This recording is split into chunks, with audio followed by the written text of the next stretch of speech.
Hi, welcome to Dhanush kitchen. இன்னைக்கு இந்த பார்க்க போகிறோம்னா ராகி கொழுக்கட்டை. உங்களுக்கு தேவையான ராகி மாவு எடுத்துக்கலாம். ஒரு பிஞ்ச் உப்பு போட்டுக்கோங்க. தண்ணி ஊற்றி மாவு பெஞ்சு எடுத்துக்கோங்க. தண்ணி நிறைய ஊற்றிடாதீங்க, இல்லைன்னா குழஞ்சி போயிடும். தண்ணி ஊற்றி சப்பாத்தி மாவு மாதிரி பெஞ்சுக்கோங்க.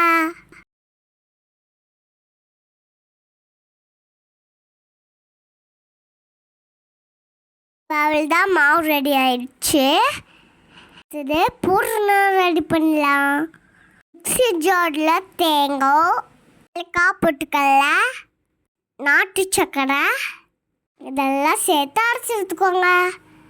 நல்லா அரைச்சிக்கோங்க.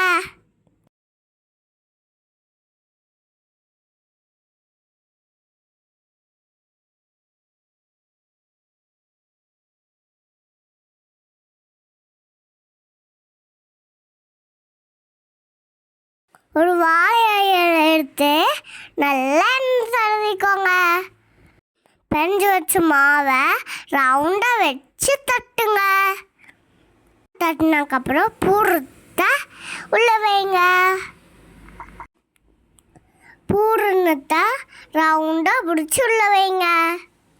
அதுக்கப்புறம் இலையை மடக்கி வச்சுருங்க. இதே மாதிரி எல்லா மாவுலேயும் பிடிச்சி எடுத்துக்கலாம். எல்லாத்தையும் நல்லா பிடிச்சி எடுத்துக்கோங்க. ஆனால் ஆவியில் வச்சு வேக வைக்கணும்.